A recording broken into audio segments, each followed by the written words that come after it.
Hello నేను విశేషరావు. Trump తాజాగా తీసుకున్నటువంటి నిర్ణయం కారణంగా అమెరికాలో ఉండేటువంటి మన ఎన్ఆర్ఐ పిల్లలు సుమారుగా 1,30,000 మంది తిరిగి మళ్ళా ఇండియాకి రావాల్సినటువంటి పరిస్థితి ఏర్పడింది అనేది వినిపిస్తోంది. అది ఏంటంటే సాధారణంగా డిపెండెంట్ వీసాల మీద చాలామంది అక్కడ ఉంటూ ఉన్నారు. అక్కడ జాబ్ చేసుకుంటున్నటువంటి వాళ్ళ పిల్లలు లేదంటే వాళ్ళ సతీమణులు వీళ్ళందరూ కూడా డిపెండెంట్గా వెళ్తూ ఉంటారు. సాధారణంగా ఎక్కువ మంది పిల్లల్నే తీసుకెళ్తూ ఉంటారు. పిల్లలు అక్కడికి వెళ్ళిన తర్వాత వాళ్ళకి డిపెండెంట్ వీసా ఉంటుంది. ఎప్పటి వరకు ఉంటుందంటే టీనేజ్ అయిపోయేంత వరకు ఉంటుంది.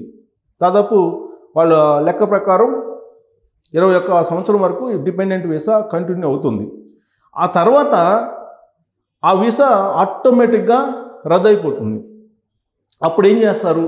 అప్పుడు ఏం చేయాలి అని అంటే ఖచ్చితంగా అక్కడ చదువుకొని ఉద్యోగం చేసుకోవడానికి H1B వీసాను సంపాదించుకోవాలి. అది సాధ్యం కాకపోతే F1 వీసా అంటే స్టూడెంట్ వీసాలోకి కన్వర్షన్ కావాలి. సాధారణంగా అక్కడికి వెళ్ళినటువంటి డిపెండెంట్స్ అందరూ కూడా పిల్లలు ఎన్ఆర్ఐ పిల్లలందరూ కూడా F1 వీసా కిందకి ఈజీగా కన్వర్ట్ అవుతూ ఉంటారు. కానీ ఇప్పుడు మారినటువంటి ఇమ్మిగ్రేషన్ పాలసీ కారణంగా అది టఫ్ అయ్యింది. దీంతో ఈ 1,30,000 మంది డిపెండెంట్ వీసా కలిగినటువంటి పిల్లల పరిస్థితి ఏంటి అనేది ఒక పెద్ద చర్చ ప్రారంభమైంది. ఒక భారతదేశానికే కాదు, ప్రపంచవ్యాప్తంగా అమెరికా వెళ్ళి అక్కడ ఉద్యోగాలు చేసుకుంటున్నటువంటి వాళ్ళ పిల్లలకు సంబంధించినటువంటి అంశం ఇది. అలాగే వాళ్ళ కుటుంబీకులకు సంబంధించినటువంటి అంశం. ట్రంప్ తీసుకుంటున్నటువంటి నిర్ణయాలు కొన్ని ఆందోళన కలిగిస్తున్నాయి. బట్ అక్కడ ఉండేటువంటి న్యాయస్థానాలు తప్పుపడుతూ ఉన్నాయి. అయినప్పటికీ కూడా ట్రంప్కి ఉభయ సభల్లో కూడా ఇప్పుడు మెజారిటీ ఉంది. రిపబ్లికన్స్ అక్కడ మెజారిటీగా సభ్యులు ఉన్నారు. వాళ్ళు ఎక్కువగా ట్రంప్ ఎగ్జిక్యూటివ్ ఆర్డర్స్ని ఇష్టపడుతూ ఉన్నారు. దాదాపు సుమారుగా 100 ఎగ్జిక్యూటివ్ ఆర్డర్స్ని ట్రంప్ ఇచ్చేశారు. వీటిలో ప్రధానమైనది భారతదేశానికి సంబంధించినటువంటి వాళ్ళకి ఎఫెక్ట్ అయ్యేటువంటిది ఏంటంటే ఇమ్మిగ్రేషన్ పాలసీతో పాటు తాజాగా తీసుకున్నటువంటి టారిఫ్లు కూడా ఇప్పుడు వాణిజ్యాన్ని దెబ్బతీసేలాగా కనిపిస్తుంది. అయితే స్వేచ్ఛా వాణిజ్యానికి సంబంధించిన ఒప్పందం కుదుర్చుకునేదానికి ఆల్రెడీ కేంద్రం ప్రయత్నం చేస్తుంది. పీయూష్ గోయల్ ఆల్రెడీ 2 రోజుల నుంచి అమెరికాలోనే ఉన్నారు.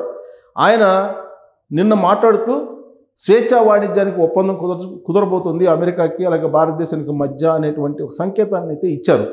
ఈ స్వేచ్ఛా వాణిజ్యానికి సంబంధించినటువంటి ఒప్పందం కుదిరితే బాగా హై రేట్లు ఉన్నటువంటివి అమెరికా నుంచి దిగుమతి అయ్యేటువంటి వాటికి ట్యాక్స్ దాదాపుగా ఉండకపోవచ్చు. ఎలాంటి వాటికి ఉండదు? టెస్లా కార్లకు ఉండదు, హార్లీ డేవిడ్సన్ వెహికల్స్కి ఉండవు. అలాగే ఫారిన్ బ్రాండ్స్, హై బ్రాండ్స్ ఏదైతే ఉంటాయో వాటన్నిటికి కూడా ట్యాక్స్ లేకుండా అయిపోతుంది. ఇక్కడి నుంచి మనకు అక్కడ పంపించేటువంటి ప్రోడక్ట్స్ ఏదైతే ఉన్నాయో మీకు జనరిక్ మెడిసిన్స్ కానీ లేదా సాఫ్ట్వేర్ ఎగుమతులు కానీ వీటన్నిటికీ కూడా అక్కడ ట్యాక్స్లు ఉండవు. అంటే స్వేచ్ఛా వాణిజ్యం అంటే వాళ్ళు మన వస్తువుల మీద ట్యాక్స్ వేయరు, మనం వాళ్ళ వస్తువుల మీద ట్యాక్స్ వేయం. ఇది స్వేచ్ఛా వాణిజ్యానికి సంబంధించినటువంటి స్థూలమైనటువంటి అభిప్రాయం. కొన్ని వస్తువులకు వేయచ్చు, కొన్ని వస్తువులకు వేయకపోవచ్చు. అయితే నామినల్గా ఉంటాయి స్వేచ్ఛా వాణిజ్యం అంటే. మరి ఆ ఒప్పందం జరిగితే భారతదేశానికి మేలు అనేది ఆర్థికవేత్తలు చెప్తూ ఉన్నారు. మరి ఆ ఒప్పందం జరిగేటువంటి అవకాశం ఉంది అని అంటున్నారు. బట్ ట్రంప్ వాళ్ళకం చూస్తే కనుక చైనా మీద ట్యాక్స్ వేశారు. చైనాతోటి వార్ రెడీ అయిపోయింది. అక్కడ జిన్పింగ్ ఎంత దాకానే వెళ్దాం చూసుకుందాం అని చెప్పేసి అంటున్నారు. మరోవైపు కెనడా మీద ట్యాక్స్లు వేశారు, మెక్సికో మీద ట్యాక్స్లు వేశారు, కొలంబియా మీద ట్యాక్స్లు వేశారు, గ్రీన్లాండ్ మాదే అని అంటూ ఉన్నారు, పనామా మాదే అంటున్నారు. ఇలా వివాదాస్పదమైనటువంటి అంశాలని ట్రంప్ తెర మీదకు తీసుకొచ్చారు. కాకపోతే అగ్రరాజ్యం వాళ్ళు ఏం చెప్తే అది వినాల్సినటువంటి పరిస్థితి మిగతా దేశాలకి వచ్చింది. నిన్నటి వరకు కెనడా ప్రధానమంత్రి ట్రూడో కొంచెం అగ్రెసివ్గా మాట్లాడారు. ఇప్పుడు ట్రంప్ ఏం చెప్తే అది వినేటువంటి పరిస్థితి. యాక్చువల్గా ట్రంప్ వేస్తున్నటువంటి టారిఫ్లను చూసిన తర్వాత విద్యుత్ సరఫరా మేము నిలిపివేస్తాము అని చెప్పి అనౌన్స్ చేసింది కెనడా సంబంధించినటువంటి ప్రభుత్వ పెద్దలు అనౌన్స్ చేశారు.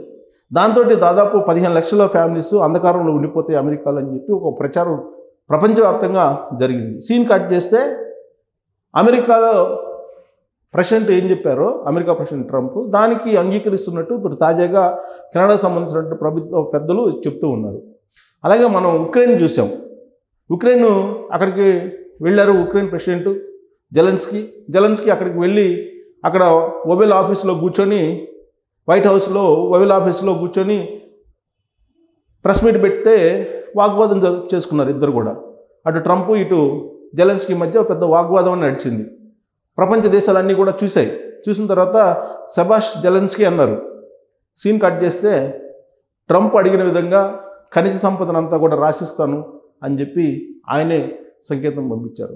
ఐరోపా దేశాలకు సంబంధించినటువంటి ప్రతినిధులందరూ సమావేశం అయిన తర్వాత ట్రంప్ని కాదని, అమెరికా అధ్యక్షుని కాదని ఏమీ చేయలేము అనేటువంటి అభిప్రాయానికి వచ్చిన తర్వాత జెలెన్స్కీ కూడా ఖనిజ సంపదను ఇవ్వడానికి మేము సిద్ధమయ్యాం, మీకు ఏం కావాలో మాకు అర్థమైంది, మీరు ఎక్కడ సంతకాలు పెడతామంటే అక్కడ సంతకాలు పెడతాం అనేటువంటి పరిస్థితికి వచ్చారు.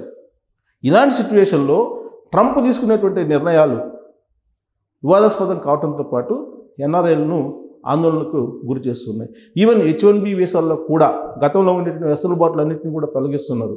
గతంలో దాదాపు 2 years పాటు H1B వీసాకి టెన్యూర్ ఉండేది, అలాగే ఆటోమేటిక్ రెన్యువల్ ఉండేది. కానీ ఇప్పుడు అలాంటి సిచ్యువేషన్ తీసేస్తున్నారు అనేది వినిపిస్తుంది. అలాగే ఓపీటీలో ఉండేటువంటి స్టూడెంట్స్ కొన్ని లక్షల మంది అక్కడ ఉన్నారు. బ్యాంకు లోన్లు తీసుకొని అక్కడ చదువుకోవడానికి వెళ్ళారు. అక్కడ ఉన్నటువంటి స్టూడెంట్స్ పని చేసుకోవడానికి ఓపీటీ అవకాశం ఉంది, ఓపీటీ రూపంలో.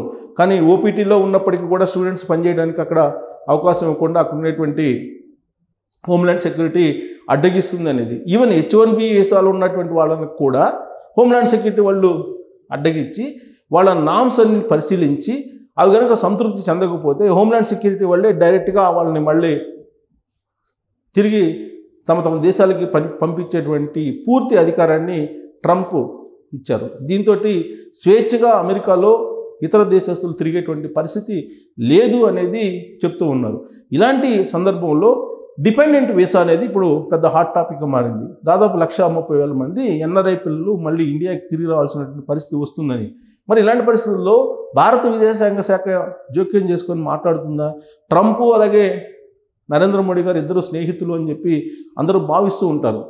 పైగా అమెరికాకి భారతదేశానికి మధ్య స్నేహపూర్వకమైనటువంటి వాతావరణం ఉందని చెప్పి అనుకుంటూ ఉంటారు. కానీ ఇప్పుడు అక్కడ ఉన్నటువంటి ఎన్ఆర్ఐ పిల్లలకు డిపెండెంట్ వీసాలను రద్దు చేసి మీరు మీ దేశానికి వెళ్ళిపోండి అని చెప్పేటువంటి పరిస్థితి అక్కడ వచ్చినటువంటి క్రమంలో ఆందోళన చెందుతున్నారు. సో 1,30,000 మంది ఎన్ఆర్ఐ పిల్లలు అంటే చిన్న సంఖ్య కాదు. ఆ ఫ్యామిలీలన్నీ కూడా ఇప్పుడు వాళ్ళ పిల్లల్ని ఇక్కడికి పంపించాల్సినటువంటి పరిస్థితి ఉంది అని చెప్పి ఇప్పుడు ఒక చర్చ అయితే జరుగుతూ ఉంది. మరి నిజంగానే వాళ్ళందరూ వెనక్కి రావాల్సిన పరిస్థితి ఏర్పడుతుందా, లేదంటే నరేంద్ర మోడీ గారు ఇనిషియేటివ్గా తీసుకొని భారత విదేశాంగ మంత్రులు అక్కడికి వెళ్ళి సంప్రదింపులు జరిపి దానికి ఫుల్ స్టాప్ పెడతారా, లేదంటే ట్రంప్ ఇప్పుడున్నటువంటి పరిస్థితుల్లో ఎక్కడ కూడా ఏ దేశంతో కూడా రాజీ పడే పరిస్థితి కనిపించట్లేదు. తాను తీసుకున్నటువంటి నిర్ణయం ఏదైతే ఉందో దాన్ని అమలు చేసేదాకే సిద్ధపడుతూ ఉన్నారు. ఈవెన్ అమెరికాలో ఉండేటువంటి ప్రజలు రోడ్ల మీదకి వచ్చి నిరసన వ్యక్తం చేస్తున్నా, అమెరికా ఫెడరల్ ప్రభుత్వంలో ఉండేటువంటి ఉద్యోగులను తొలగిస్తున్నా ఎవ్వరూ ఏమీ నిలదీసిన పరిస్థితి లేదు. ఉభయ సభల్లో ఆయనకు పూర్తి మెజారిటీ ఉంది కాబట్టి ఆయన అనుకున్నదే జరుగుతుంది. మరి ఈ 1,30,000 మంది ఎన్ఆర్ఐ పిల్లల పరిస్థితి ఏంటి, ఏం కాబోతుంది అనే దాని మీద మీ అభిప్రాయం తెలియజేయచ్చు. Thank you.